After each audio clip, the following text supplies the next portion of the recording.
Big color, bigger savings. Sherwin-Williams Super Sale is here. Get 40% off paints and stains June 5th through the 11th with prices starting at $30.89. Whether you're refreshing your interior or exterior, we've got the colors to bring your vision to life. And with delivery, getting everything to your door is easier than ever. Shop online to have it delivered or visit your neighborhood Sherwin-Williams store. Click the banner to learn more. Retail sales only. Some exclusions apply. See store for details. Delivery available on qualifying orders.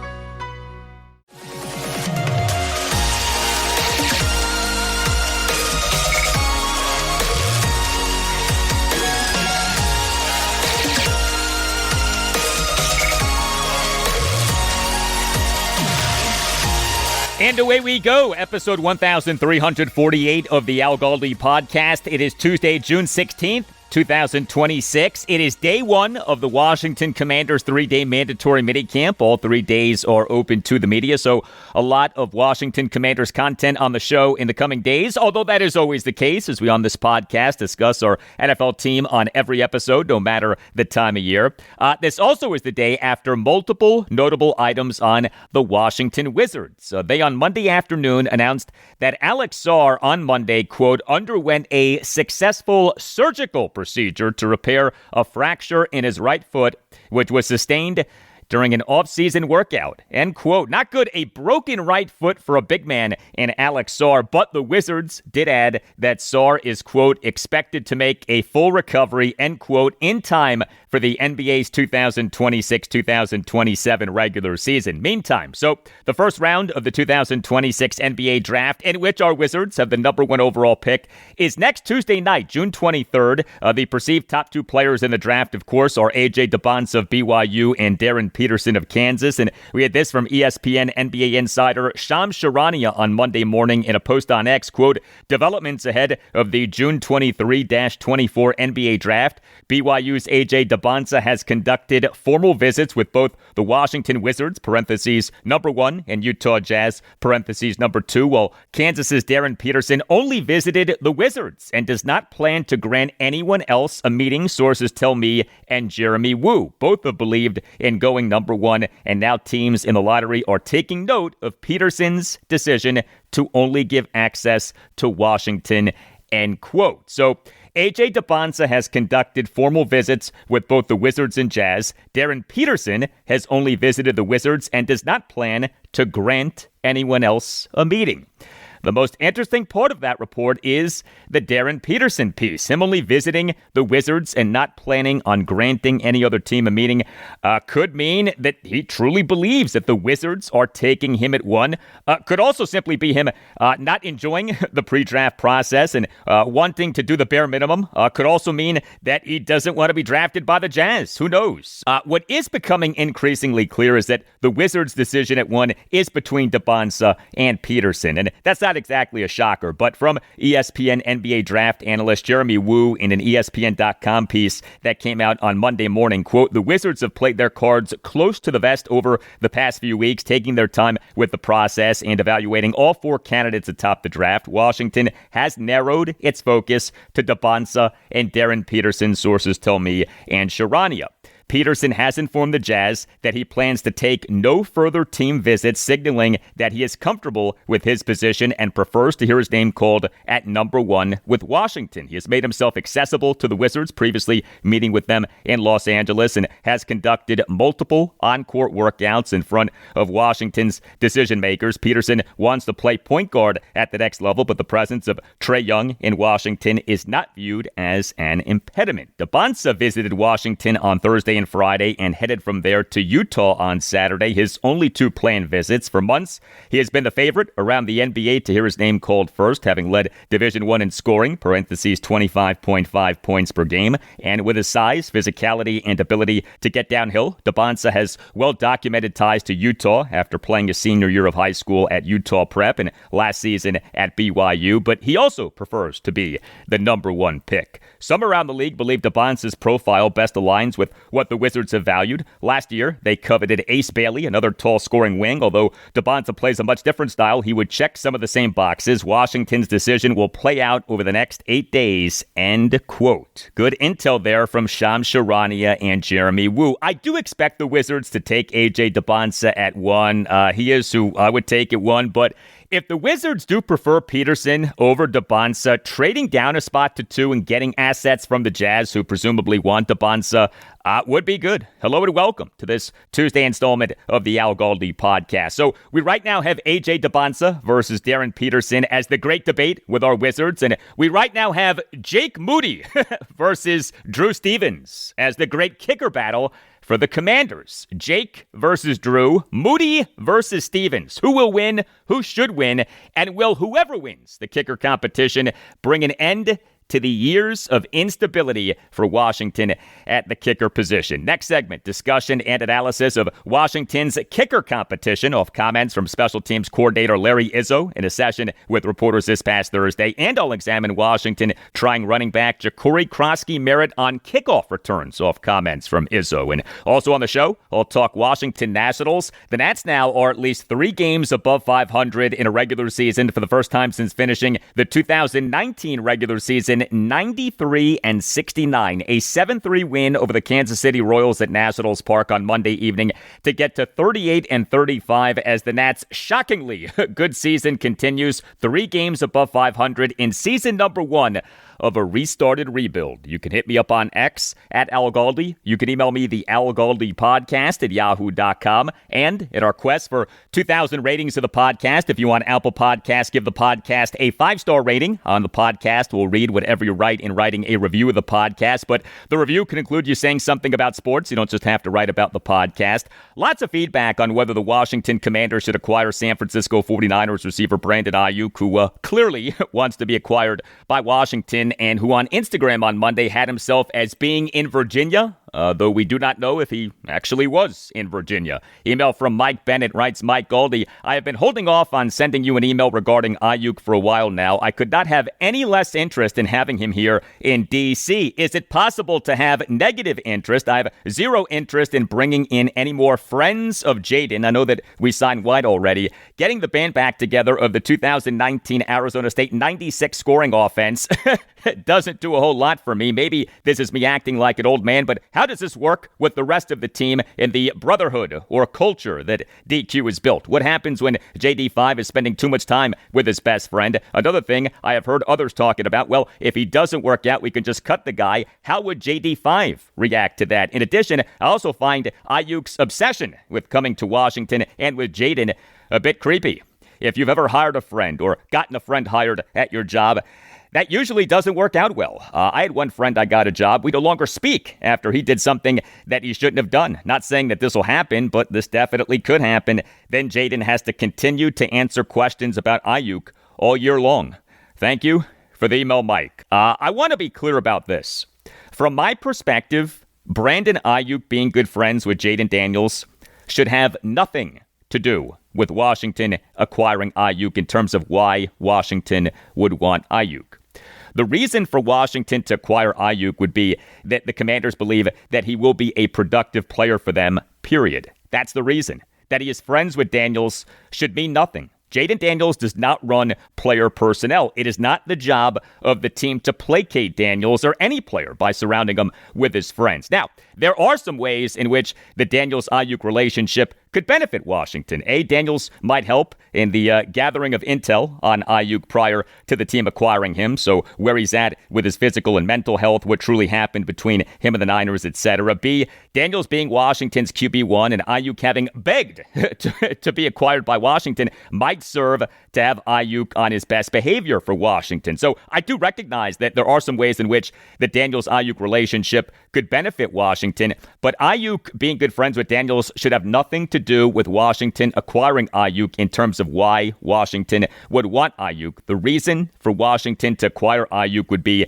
that the Commanders believe that he'll be a productive player for him. Email from Josh. Writes Josh, hey Al, I think I know what's going on with Brandon Aiyuk. Have you seen the movie Obsession? I think someone must have made a wish on a one-wish willow for Brandon Aiyuk to love the Commanders more than anything in the world, and now he is obsessed with the Commanders. So thank you for the email, Josh. Brandon Aiyuk does really want to play for Washington. It is nice for our team to be wanted by a player, but of course, the question is, should our team want that player? Email from Mark writes, Mark Goldie, I loved your Sully segment this past Thursday. He has a great radio voice and always provokes a chuckle, and I 100% agree with his characterization of Aiyuk as a PITA. P-I-T-A. In your insightful discussion with the 49ers insider, I found myself wondering how we might turn up the interest even more. Certainly, Aiyuk will not allow us to starve on new media, but while he's unpredictable and how he might say or do things, his rants are already tiresome. So what will this be? My number one suggestion is to identify who Aiyuk's agent is and find out who else that guy represents. Nobody wastes pity on agents, but good Lord, Aiyuk's agent probably deserves at least a sympathy card. Would you not agree? Has Aiyuk's agent made any public statements about the situation? There has got to be a juicy backstory involving Aiyuk and his agent. Inquiring minds want to know. In terms of Aiyuk coming here, I hope he never does. If he were to disrespect the Skins like he does the 49ers, I would want to blame whoever is responsible for bringing Aiyuk into the family. And even if that person is Jaden, I would not foresee Jaden taking that rap. Wherever BA lands, whoever takes him can probably expect the same bratty attitude, just for a whole lot less moolah. Thank you for the email, Mark. So the aspect of the Brandon Aiyuk saga specific to his agent is interesting. His agent is Ryan Williams of Athletes First.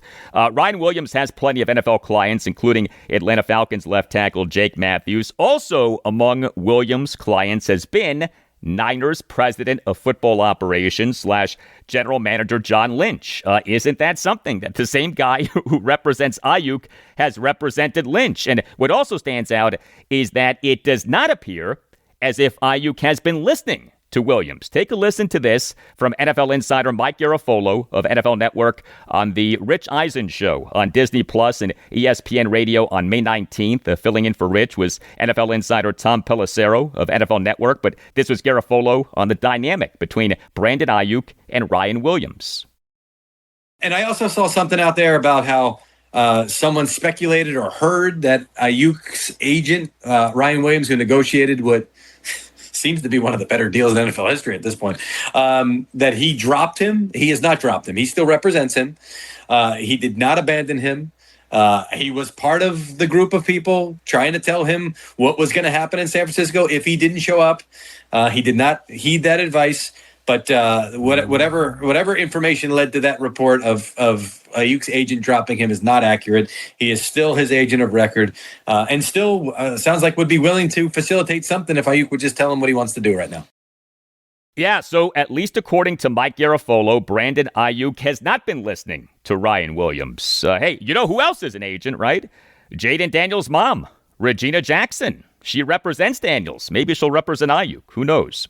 And while we're discussing a potential acquisition for Washington at receiver, so we on Monday's show, episode 1347, talked about unrestricted free agent receiver Stephon Diggs regarding him potentially being signed by Washington, as we this past Friday afternoon learned that he is not facing any discipline from the NFL. Diggs on May 5th was found not guilty of felony strangulation and misdemeanor assault and battery in a 2-day trial regarding a December 2025 incident with his former personal chef. Diggs, of course, a local, went to Our Lady of Good Counsel High School in Olney, Maryland, and then went to the University of Maryland. He spoke with Fox 5 DC to promote the Diggs Deep Foundation's annual Diggs Deep Youth Football and Cheer Camp, which took place at the University of Maryland's CQ Stadium this past Saturday, June 13th. The interview was posted on YouTube on June 13th. This was Diggs on potentially signing with Washington.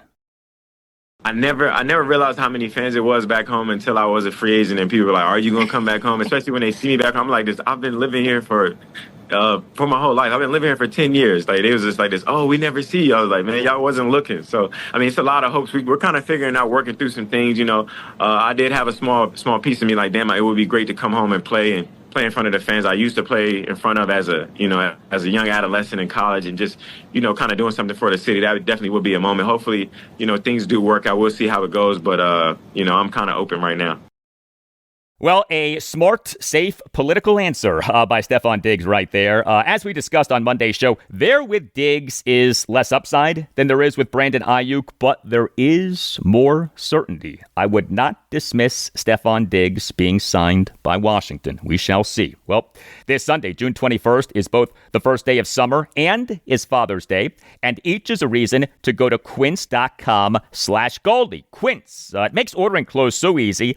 Refresh your wardrobe for summer and or get your dad something that he'll really like by going to quince.com/Galdi for free shipping on your order and 365-day returns. I recently got new shorts from Quince, a sand dune colored cotton chino drawstring shorts. They look and feel great, and ordering the shorts took minutes. Right away was able to figure out the right size. One of the best things about Quince is that everything is priced at 50 to 80% less than what you'd find with similar brands. How? Well, Quince works directly with ethical factories and cuts out the middlemen, so you're paying for quality, not brand markup. Everything is designed to last and make getting dressed easy. Refresh your everyday with luxury that you'll actually use. Go to quince.com/Galdi for free shipping on your order and 365-day returns, now available in Canada too. That's QUINCE.com/Galdi. Free shipping and 365-day returns. Quince.com/Galdi. Look, choosing life insurance is tricky. Heck, life insurance as a topic can be uncomfortable, but Ethos makes getting life insurance fast and easy 100% online. You can get a quote in seconds, apply in minutes, and get same-day coverage. There's no medical exam. You just answer a few simple health questions. You can get up to $3 million in coverage. Some policies are as low as $30 a month. You'll get your lowest rate from Ethos' network of trusted carriers. And know this, Ethos has a rating of 4.8 out of 5 stars on Trustpilot with over 4,000 reviews. Take 10 minutes today to get covered with life insurance through Ethos. Get your free quote at ethos.com/AlGaldi. That's ethos.com/AlGaldi. Ethos.com/AlGaldi. Application times may vary. Rates may vary. If your business runs on 5 different apps, 12 browser tabs, and one spreadsheet that everyone's afraid to touch, it's probably time for Odoo. Odoo is an all-in-one business management software that connects every part of your business into one powerful, easy-to-use platform. So instead of wasting time switching between disconnected systems, your entire business works together in real time. Your team moves faster, your data stays accurate, and you can actually focus on growing your business. Let one unified system run your entire business. From the first opportunity to the final payment, everything works together in one place. Whether you're a small business or managing a large operation, Odoo gives you one flexible platform built to grow with you. Learn more at odoo.com. That's ODOO.com.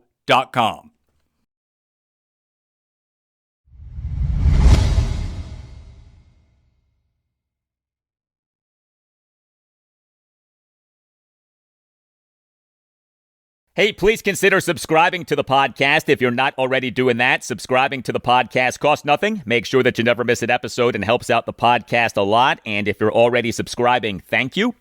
We can debate the extent to which Dan Quinn got his coaching staff right off being hired as Washington Commanders head coach in February 2024. I mean, the fact that Quinn this offseason, after just 2 seasons as Washington head coach, revamped his coaching staff does not speak well to the coaching staff that he put together. But a hire that he unquestionably got right was the hiring of Larry Izzo as special teams coordinator. Washington on February 15th, 2024 announced the hiring of Izzo as special teams coordinator. He succeeded Nate Katzer. Remember him? Nate Katzer. He was Washington's special teams coordinator from January 2019 to February 2024. Nate Katzer was Washington's special teams coordinator for Jay Gruden's final season as Redskins head coach 2019, and then for all 4 seasons for Ron Rivera's time as Washington head coach 2020 through 2023. Larry Izzo was an NFL linebacker and special teams ace for the 1996 through 2009 seasons, including making the Pro Bowl due to his special teams work for the 2000, 2002, and 2004 seasons. He was with the New England Patriots for the 2001 through 2008 seasons, winning 3 Super Bowls. Izzo came to Washington off having been with the Seattle Seahawks for the previous 6 seasons, 2018 through 2023. He was their assistant special teams coordinator from February 2018 to September 2020, was their interim special teams coordinator from September 2020 to March 2021, and was their special teams coordinator from March 2021 to February 2024. The Seahawks had the following NFL rankings in special teams DVOA for each of Izzo's 4 regular seasons running the team's special teams. 2020, number 3. 2021, number 5. 2022, number 4. 2023, number 8. Larry Izzo got really good results running Seahawks special teams, and he has gotten really good results as Washington special teams coordinator. Washington has had the following NFL rankings in special teams DVOA for each of Izzo's 2 regular seasons as the team special teams coordinator. 2024, number 9. 2025, number 3. However we feel about what Dan Quinn as Washington head coach has done at offensive coordinator and defensive coordinator, he has nailed special teams coordinator in having hired Larry Izzo, who, by the way, spent his first 2 years of high school at Broad Run High School in Ashburn, Virginia. He's 51, was born in Fort Belvoir, Virginia. Now, Washington's special team success under Larry Izzo has come despite extreme instability at kicker. The kicker position has so far been an Achilles heel for Adam Peters as Washington general manager, position for which he was hired in January 2024. Washington, since the start of the NFL's 2024-2025 league year on March 12th, 2024, has acquired, you ready for this, 11 kickers. They are Brandon McManus, Ramiz Ahmed, Riley Patterson, Cade York, Austin Seibert, Zane Gonzalez, Greg Joseph, Matt Gay, Matthew Wright, Jake Moody, and Drew Stevens. We currently have a kicking competition between Jake Moody and Drew Stevens. So Washington this past March did non-tender Moody, who had been set to be a restricted free agent this offseason, but Washington on March 12th announced having re-signed Moody as an unrestricted free agent. He, over 6 games with Washington in the 2025 regular season, did do well. 10 for 11 on field goals, 10 for 11 on extra points. He went 2 for 2 on field goal attempts of at least 50 yards and went 2 for 2 on field goal attempts between 40 and 49 yards. So Washington this past November 18th announced having signed Moody off the Chicago Bears practice squad. That happened a little more than a month after he connected on a walk-off 38-yard field goal in Washington's 25-24 loss to the Bears at a rainy Northwest Stadium on Monday Night Football on October 13th. Jake Moody is connected to Adam Peters. Moody was taken by the San Francisco 49ers in the 3rd round of the 2023 NFL Draft out of the University of Michigan. Adam Peters was the Niners' assistant GM when they drafted Moody. And Drew Stevens, Washington on May 7th, in announcing the signings of 9 undrafted free agents, announced the signing of Stevens. He played college football for 4 seasons, all for the University of Iowa, 2022 through 2025. He, over those 4 regular seasons and postseasons, went 76 for 95 on field goals and went 124 for 126 on extra points. He made 80% of his field goal attempts and made 98.41% of his extra point attempts. He has a big leg. He set a program record for most made regular season and postseason field goals of at least 50 yards in a career 12. Stevens has a strong leg. The question is the accuracy. Larry Izzo did a session with reporters this past Thursday. We, during that session, had this back and forth between Commanders insider J.P. Finley of NBC4 Washington and Izzo. With the kicker competition this summer, like, we just track the field goals, right? Like, we see what yard line they're on, how, if they're making it, if they're missing it, whatever, right? What do you guys keep track of in that kicker competition that maybe fans, media don't recognize? Obviously, do they make the kicks? Right. But there's so much that goes into it in terms of just, like, you know, their consistency, their accuracy, like, you know, their makes, like, you know, are they just shaving it close every time, or are they hitting kind of more in the middle? Obviously, their op times, but at the end of the day, it's about making the kicks, and that's going to be the number one, you know, factor in terms of, like, who's going to be here. But there's other things that we're looking at as well, from an analytical perspective. Kickoffs are going to come into play. Like the dirty kicks and all like that what they bring to the table in terms of that. And so there's a lot that goes into it. But it's great to have both Jake and Drew here competing. We feel really good about that battle. They're doing a great job. It's going to be interesting. We're excited about, having them both, competing, and that's obviously a big part of our culture is competing. And so to have it at every position was something that was important to us, and that's why we have it going on right now. And as Larry Izzo indicated, the most important thing with a kicker is that he makes his field goal attempts. Jake Moody in his NFL regular season career is just 64 for 82 on field goals, 78.05%. Not good. He did do well for Washington last regular season, but he, prior to joining Washington, had struggled in the NFL, especially on longer field goal attempts. So Moody in his NFL regular season career is just 15 for 23 on field goal attempts between 40 and 49 yards, and is just 8 for 14 on field goal attempts of at least 50 yards. And as you likely know, we are in the midst of a kicking revolution in the NFL, as kickers are making field goal attempts of at least 50 yards like never before. NFL teams in the 2024 regular season combined to go 195 for 279 on field goal attempts of at least 50 yards, 69.89%. NFL teams in the 2025 regular season combined to go 183 for 266 on field goal attempts of at least 50 yards, 68.8%. Compare that with a decade ago. NFL teams in the 2016 regular season combined to go 85 for 150 on field goal attempts of at least 50 yards, 56.67%. Big difference. And how about just the attempts? 2016 regular season, just 150 field goal attempts of at least 50 yards. 2024 regular season, 279 field goal attempts of at least 50 yards. 2025 regular season, 266 field goal attempts of at least 50 yards. The point is this: a team that does not have a kicker who is trustworthy on field goal attempts of at least 50 yards is way behind in the current NFL. Washington needs such a kicker, whether that person is Jake Moody or Drew Stevens. But at least Moody has kicked in the NFL. Stevens has not. We on Thursday had this exchange between J.P. Finley and Larry Izzo. Does Jake get a bit of a leg up because you've seen him make kicks in pressure situations, or did everybody start from scratch? I mean, we're looking at this. Everyone's kind of even playing field. Obviously, Jake's kicked in this league, and he's a veteran, so he's been in situations, and we can anticipate how he'll react to those situations based on his history. And Drew has also great experience in a lot of different situations back in college, but the fact is that he hasn't kicked in the NFL at this point. So, at the end of the day, we're going to, give them both an opportunity to go out there and show us what they can do, and then we're going to pick the right guy.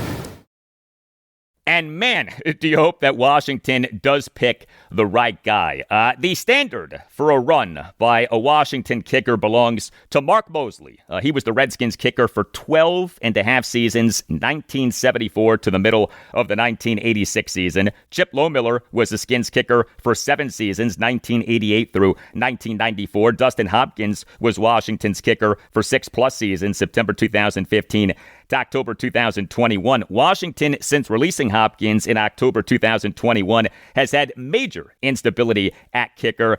It is time for that to end. I mean, consider this stat. Washington has not had a qualified kicker register a field goal percentage for a regular season above the league average field goal percentage for that regular season since Dustin Hopkins in 2019. We're now in 2026. I mean, that stat so speaks to our team's instability at kicker. We on Thursday had this exchange between Mitch Tishler of Monumental Sports Network and Larry Izzo, and then you'll hear a follow-up exchange between Commanders insider Ben Standig of Last Man Standing on Substack and Izzo. How do you balance kind of distance with accuracy when you're kind of judging kickers? Does one play a bigger role in terms of kind of what you're looking for than the other? Accuracy, yeah, who's making the kicks, and then obviously leg strength. Both these guys have strong legs, and they're capable of hitting longer field goals, and that comes into it as well. But at the end of the day, we're looking at this thing like, who's making the kicks. with Stevens, obviously a lot of interest with him because of the big leg. We've seen videos, things like that. What is your sense of like his range right now, and what do you make of his leg and how it compares to some other guys in the league? He's got a strong leg. That was one thing that we liked about him coming out. A lot of kickers these days are capable of hitting 60-plus yard field goals. Jake would fall into that category as well. But at the end of the day, we're not looking to, who can kick the 60-yard field goal. The guy that's going to win the job is the guy that's going to, make the kicks consistently at a higher percentage. And so that's what we're looking for, is consistency and accuracy. So Larry Izzo very much emphasizing accuracy over leg strength, but of course what you want is both. I mean, this is not an either-or proposition. How jealous are we as Washington fans of what the Dallas Cowboys have in their kicker, Brandon Aiyuk? He, over his 3 NFL regular seasons, 2023 through 2025, is 28 for 30 on field goal attempts between 40 and 49 yards, and is 35 for 44 on field goal attempts of at least 50 yards. Now, yes, he is an elite kicker, but that's the idea here. Get an elite kicker. Get a guy who has a bazooka leg that is bullseye accurate. Fansided this past February debuted Kick Value Added, KVA, a proprietary metric designed to evaluate NFL kicking. Quote, the core idea is simple. Instead of treating all makes and misses equally, KVA measures how much value a kicker actually adds or costs relative to league expectations from the same distances across the field. A long-distance conversion shouldn't be weighed the same as a chip shot, and a miss doesn't carry the same meaning everywhere on the field. As we saw during a 2025 season that featured incredible long-range success, making a 55-yarder this year shouldn't be treated the same as a kicker drilling a 55-yarder in 1985. KVA captures that difference, end quote. So this to me is a really cool stat, KVA, Kick Value Added. Jake Moody, for the entire 2025 regular season, had a KVA of minus 4.1197. Not good. But Moody for Washington last regular season had a KVA of plus 0.4748. Number one among all kickers in the NFL in the 2025 regular season was the Houston Texans' Ka'imi Fairbairn, a KVA of plus 15.4259. Ka'imi Fairbairn has been a stud kicker for years. We need a Brandon Aiyuk. We need a Ka'imi Fairbairn. Washington's punter and holder is Tress Way. He did a post-OTA practice press conference last Tuesday, June 9th. This is Way during that presser on Washington's competition at kicker. Yeah, I think that it is going to be a great competition. They are both so good and so different. I am really, really impressed with Drew coming in just as a rookie. I remember how I came in like as a rookie to Chicago, and man, he is locked in. He is strong. He's been very impressive. And then Jake, I've known Jake a while now, and I still don't know if anything gets to him. So like that's just two good qualities that you have in two different kickers. So.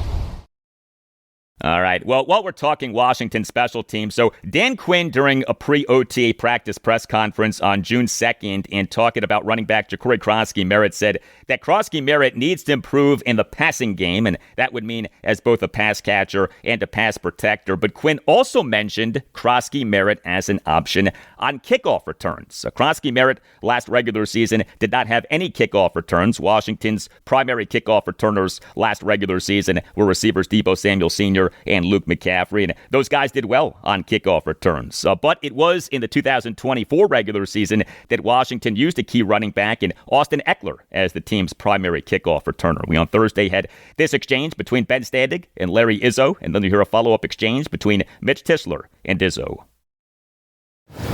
Off the kicker, Dan has talked about Jacory possibly being involved with special teams. Obviously, was a little bit last year. What if he is with you a little bit more this year? What is his role on special teams? Bill? Yeah.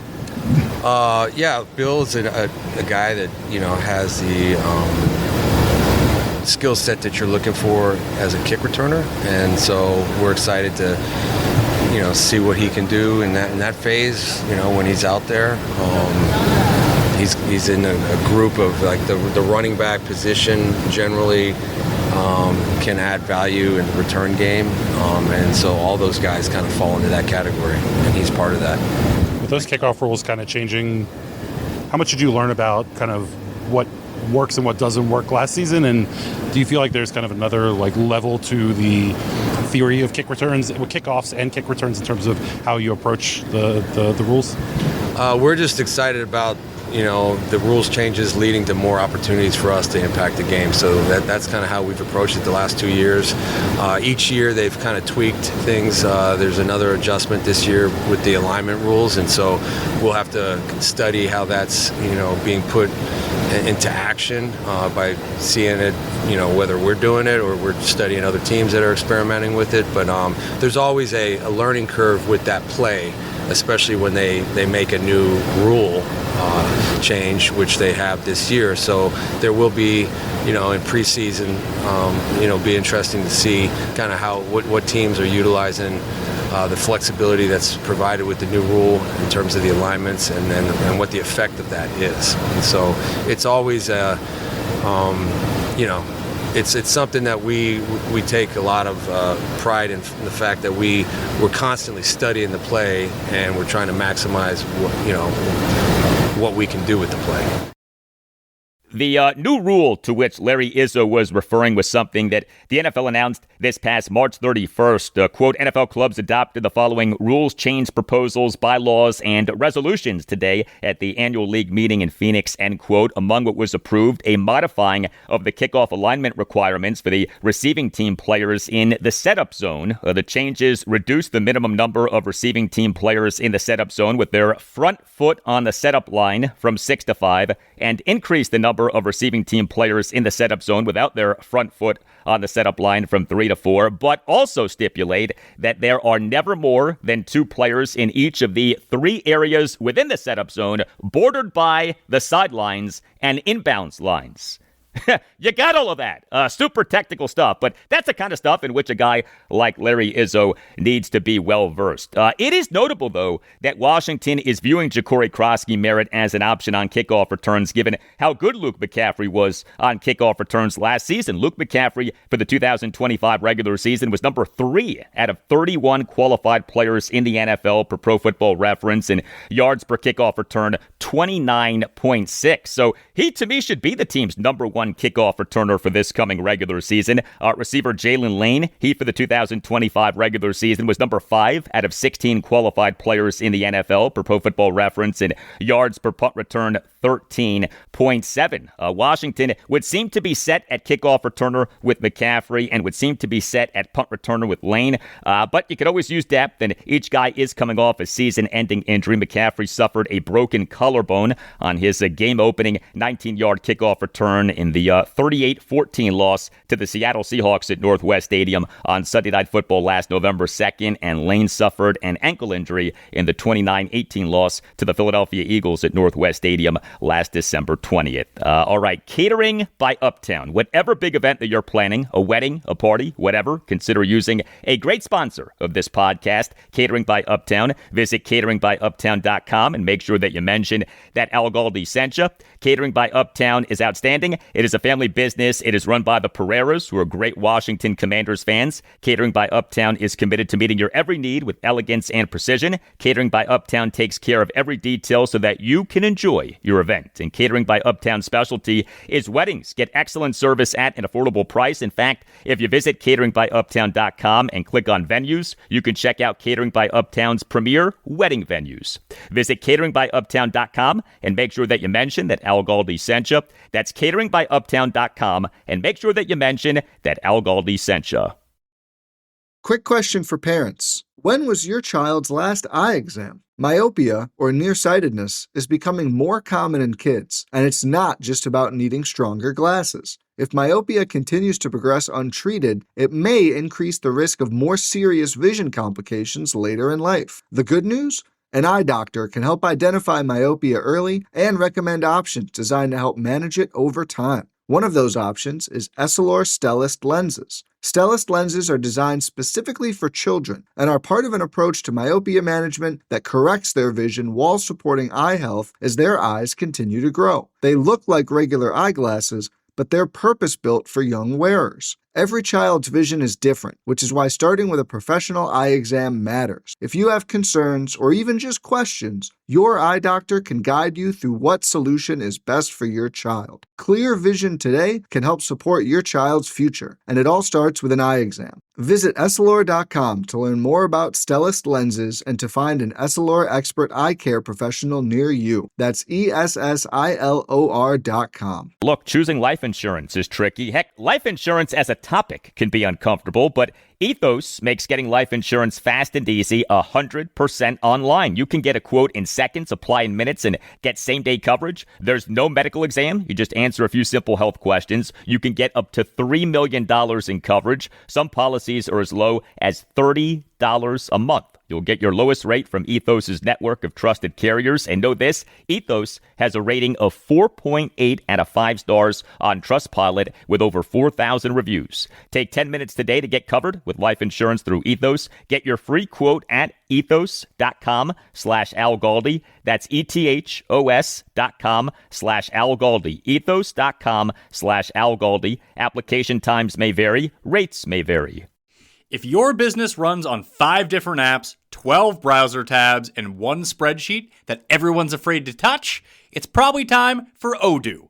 Odoo is an all-in-one business management software that connects every part of your business into one powerful, easy-to-use platform. So instead of wasting time switching between disconnected systems, your entire business works together in real time. Your team moves faster, your data stays accurate, and you can actually focus on growing your business. Let one unified system run your entire business. From the first opportunity to the final payment, everything works together in one place. Whether you're a small business or managing a large operation, Odoo gives you one flexible platform built to grow with you. Learn more at odoo.com. That's ODOO.com.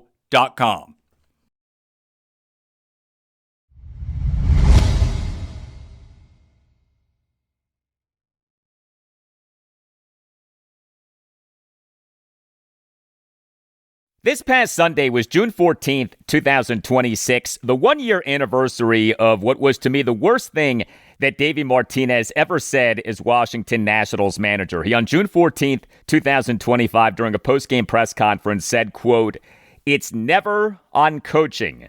Never on coaching. It's never on the coaches. It's always about the players. Always." End quote. Here was the exchange between Nats insider Spencer Nussbaum, then of the Washington Post, and Martinez. When you look at the offense as a whole, I know you guys haven't produced like you wanted to this month. For you, how much of that is on the players, on coaching? It's never on coaching. Never on coaching. Okay, coaches work their asses off every single day. You know, we're not going to finger point here and say it's coaches. It's never on the coaches. Okay, they work hard. The message is clear. All the work is done prior. So sometimes they got to go out there and they got to play the game. It's always been about the players. Always. I played this game a long time. Never once have I blamed the coach for anything. I mean, we worked our asses off to get better. They gave us information and we used it. So these guys understand what the game is, man. These coaches, I never had such a group of coaches that worked as hard as they do. I mean, they're here freaking diligently. They go over everything. They sit with players every day. These coaches, they work their asses off. So, and I know every coach's staff is like that. So, sometimes, and the players know. Sometimes, you got to put the onus on the players. They got to go out there and they got to play the game and play the game the right way. We can't hit for them. We can't catch the balls for them. We can't pitch for them. We can't throw strikes for them. They got to do that. All right. So Davey Martinez, quote, "It's never on coaching. Never on coaching. It's never on the coaches. It's always about the players. Always." End quote. I hated that Davey Martinez said that. Those were the words of a man in his dying days as Nats manager, and sure enough, it was on July 6th, 2025 that Nats managing principal owner Mark Lerner announced having fired Nats president of baseball operations and general manager Mike Rizzo, and announced having fired manager Davey Martinez. Well, here we are now, more than a year after, quote, "It's never on coaching, end quote. And yeah, we could safely say that a lot of the Nats' problems were on coaching as they, under new coaching, under a new baseball operations regime, are thriving. And the Nats now are at least 3 games above 500 in a regular season for the first time since finishing the 2019 regular season 93-69. The Nats in this season number 1 of their new analytics-based process led by President of Baseball Operations Paul Taboni, General Manager Anirudh Kalambi, and Manager Blake Butera are one of the best stories in baseball. A 7-3 win over the Kansas City Royals at Nationals Park on Monday evening in Game 1 of a 3-game series. The Nats now are 38-35 with a run differential of plus 17, 15-21 at home versus 23-14 on the road. The Nats, since their low point of being 5 games below 500 at 11-16 now, are 27-19. And yeah, the Nats now are at least 3 games above 500 in a regular season for the first time since finishing the 2019 regular season 93-69. And I know 3 games above 500 isn't that monumental of an achievement, but for this team, this hasn't happened since September 2019. MLB's 2019 regular season ended on September 29th, 2019. Think about how different our world was on September 29th, 2019 as compared to now. Just from a Washington, D.C. sports standpoint, Jay Gruden was the Washington Redskins head coach on September 29th, 2019, though he was just days away from being fired. Heck, the team still was the Redskins on September 29th, 2019. That was 2 names ago. The Nats now are at least 3 games above 500 in a regular season for the first time since finishing the 2019 regular season 93-69. And leading the way for the Nats again was the offense. The Nats in this 7-3 win over the Royals at Nationals Park on Monday evening. 7 runs, 8 hits, which were a home run, a double, and 6 singles, 4 walks, 3 for 6 with runners in scoring position. The Nats now have a 3-game winning streak during which they've outscored opponents 25-7. The home run on Monday evening was by Dylan Cruz. He is the Nats starting right fielder and number 5 batter, went 1 for 4 with a 3-run homer as he homered for a second time in 4 games and had an extra base hit for a 3rd time in 4 games. He at the major league level has hit balls hard, just as not elevated balls enough. Well, is the elevation finally here? Are the extra base hits finally coming? Cruz in the bottom of the 2nd had a 1-out first pitch ground out with an exit velocity of 106.3 miles per hour per Statcast. The Nats' 3rd highest exit velocity of the game, but that ground out so reminiscent of so many outs made by Dylan Cruz at the major league level. However, Cruz in the Nats' 5-run 5th had a 2-out full count 3-run homer on a line drive to left field for a 7-3 Nats lead. The homer per Statcast had a projected distance of just 366 feet, but also had an exit velocity of 108.4 miles per hour, the Nats' highest exit velocity of the game. Cruz scorched that ball. He did well in the Nats winning their 3-game series against the Seattle Mariners at Nationals Park over the weekend, and he on Monday evening hit a 3-run homer. Is he finally busting out? We hope. This was Blake Butera during his post-game press conference on Monday night on the home run by Dylan Cruz, and then you'll hear a follow-up exchange between Nats insider Jessica Camerato of Nationals.com and Butera. Oh, that was huge. I mean, that was huge. Just battling there. 2 strikes. Just does a really good job. We just needed a ball in play there. Just did a really good job of getting a pitch that he could drive and putting a really good swing on it and keeping it fair and also getting it out, which, is tough to get balls out to left field today. And really good swing. Happy for him. He's been swinging the bat pretty well, has run into some tough luck. So that was huge for him and even bigger for us. Dylan said after his previous home run that he's been feeling really confident at the plate. How do you see that confidence translating? Yeah, I think just the swings he's having, the takes he's having, he just seems comfortable in the box, seems confident in the box. I think he's seeing the ball really well right now, and he's been barreling up some balls really well lately. Like I said, he's hit some balls right at people a lot of times, but happy to see that last at-bat for him there in the fifth. All right, other offensive standouts for the Nats on Monday evening. Luis Garcia Jr., he is the Nats starting first baseman and number 2 batter, went 1 for 4 with a 2-run single. Garcia in the Nats 5-run fifth had a bases loaded opposite field 2-run single to left field on a 1-2 pitch for a 4-3 Nats lead. His OPS for this regular season now is at 743.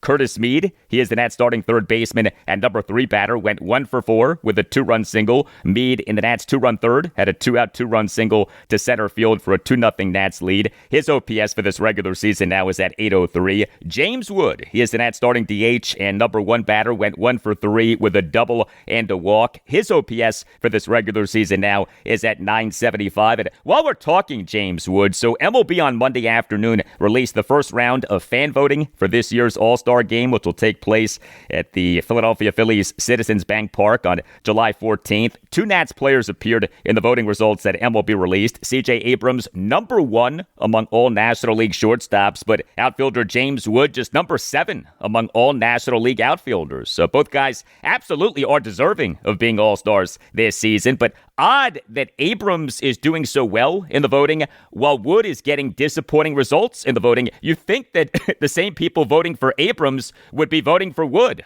Fans have until June 25th to vote. Then the top 2 vote getters at each infield position and top 6 vote getters in the outfield advance to the second round, which determines the eventual starter. Reserves and pitchers are selected by fellow players, with MLB getting involved to make sure that all 30 clubs are represented. James Wood is having such a good season that even if he doesn't get voted into the game, he should get selected for the game. But of course, you never know. The Nats starting pitcher in this 7-3 win over the Royals at Nationals Park on Monday evening was Andrew Alvarez, and he again was impressive, albeit in a short outing. He allowed 1 run in 4 innings with 5 strikeouts versus 1 walk. He gave up 5 hits, all of which were singles. He threw a lot of strikes, 58 pitches, 40 strikes, just 18 balls. Blake Butera pulled Alvarez after he had faced exactly 18 batters. So the Royals line up exactly twice. So Butera clearly sensitive to the third time through the order penalty with Alvarez. But Alvarez overall is doing well. He at the major league level over the last 2 regular seasons, 13 games, including 8 starts. ERA of 2.96, whip of 1.30, strikeouts per 9 innings of 8.88, including strikeouts per 9 innings of 9.85 in this regular season. And that's relief pitching in this 7-3 win over the Royals at Nationals Park on Monday evening was good. 3 Nats relievers combined to allow 2 runs in 5 innings. Brad Lord allowed 2 runs in 3 innings. Lord at the top of the 5th allowed 2 runs as he issued a went-out 4-pitch walk of Bobby Witt Jr., gave up a went-out double by Jack Caglione to right field on an 0-2 pitch, and gave up a went-out opposite field 2-run single by Maikel Garcia through the right side of the infield on a 1-2 pitch for a 3-2 Royals lead. An uncharacteristically poor outing for Brad Lord, although really it was just in that top of the 5th that he struggled. But Lord has been so good so far in this regular season that we have become a bit spoiled by him, and so when he has any kind of difficulty, that difficulty stands out. But the rest of the Nats relievers used in this game did well. Clayton Beeter tossed a scoreless and hitless top of the 8th with 2 strikeouts, and Gus Varland tossed a scoreless top of the 9th despite giving up a leadoff double. A big win for the Nats. We, during Blake Butera's postgame press conference on Monday night, had this back and forth. This is the first time in 7 years that you guys are 3 games over 500. I know you talk about not looking at milestones too much like that, but what is the significance of that when you hear it? I think overall, just really happy with the way we're playing right now. Just these guys have their heads down and they're so focused on what they're doing day in and day out that I think just the mindset that we want to have, and I know I've said this a lot of times already, is just get your head down, keep working hard every day, trying to get better at the things that we think we can get better at individually and as a team, and then look up, at the end of August, going into September, and kind of see where we're at. You said you expected this team to be playing better games in August than they were in April. To what degree did you expect them to be playing these sorts of games in June? Yeah, I mean, I just can't be more proud of the group that we have, and how well they've taken to a lot of different things that we've thrown at them. We're out there today doing bunt defenses here in June, and the way they're going about it, wanting to do it, wanting to get better at it. They understand that those small things, bunt defenses, handling the baseball, those small things, like we have to do really well if we want to be playing playoff baseball and being a really good team. And sometimes that takes some extra work and being out there in June before games and getting after it. And these guys do it every single day. And I'm really happy that some of the, all the hard work that they're putting in is starting to pay off. And we're seeing it just by the way they've been playing lately.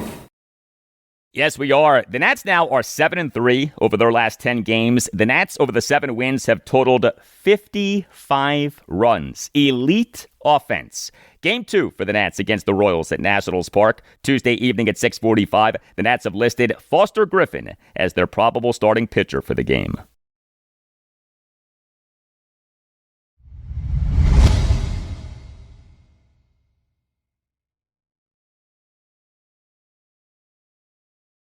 And that'll do it for you and me for now, but there's more to come. Wednesday's show, episode 1349, will include a lot for you on the Washington Commanders as they on Tuesday are beginning their 3-day mandatory minicamp. Also on Wednesday's show, I'll talk Washington Nationals and Baltimore Orioles. The Nats are home to the Kansas City Royals Tuesday evening at 6:45 for Game 2 of a 3-game series. The O's are at the Seattle Mariners Tuesday night at 9:40 for Game 1 of a 3-game series. Have a great rest of your Tuesday, and I'll talk to you on Wednesday. It's never on coaching. Never on coaching. Okay, coaches work their asses off every single day. We're not going to finger point here and say it's coaches. It's never on the coaches. Okay.